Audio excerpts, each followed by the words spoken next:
انا وسط الناس لوحدينه، هيحسبوني واكل ماله، هيقولوا على قد ايديه الجس بقى دلوقتي فوق يا صاحبي لاقي عويل، جاي في خيانة ولا في تخفيل، شايل كومة قبل ما تشيل، اصحى لي سبقنا كسبنا، ما تخافش طول ما انت بطولك، انسان على سكة يقولك، تفتح بيبان هيخشولك، اعقلها وانت هتفهم، تاخد التقليل اكبر مليك، اوعك تأمل ويغدر بيك، ولا واحد مني يعديك، على طول لازم تهرب، زعلان تروح تحكي للنسوان، دي مش معاملها ناس جدعان، ليك حق عندي ما تسألني، مش مظبوط انت على ميلك، مثيلي على نفسك عباك، ولحد كده خلصان العاب، الدغري مش جاي على الهواك، انت العدل مش ثابتة، صدق اللي قال ان الخيين بيفكروا بجدعان كمين، اسمع نصيحة من اخوك امين، اسلك بقى الناس كرهتك، اللي انت ياض بتحمي فيهم دول هلس زيك زيهم، لو انت مرقت عليهم انا عشان فضلك وشك.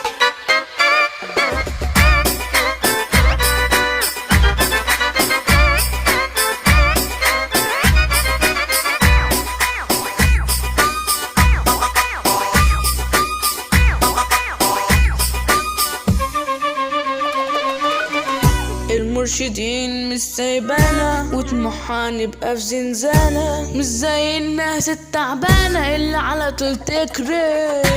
الناس علينا بتتكلم واقفين علينا زي الرادارات، عاملين مع الحكام علاقات، نظهر يرن على الظباط، احذر عدوك يابا مرة واحذر زمايلك 100 مرة، بتخاف من اللي عامل بيحبك، خصمك بيلعب على المكشوف، من فيكم يجي لي جولة هعملك يا لفراولة، في مجال انا اللي بستولى وهيجي منا، انا وسط ناس لو اعدلهم هيحسبوني انا واكل منهم، هيقولوا على قدنا الجس بقى دلوقتي يا شيخ، فوق يا صاحبي لاقي عويل، جاي في خيانة ولا في تخفيل، شايلكم قبل ما تشيل، اصحالي سبقنا كسبنا، ما تخافش طول ما انت بطولك، انسان على سكة يقولك، تفتح بيبان هيخشولك، اعقلها وانت تفهم، تاخد التقليل اكبر مليك، غدر وخاين عقرب ليك، اوعى تأمن ويغدر بيك.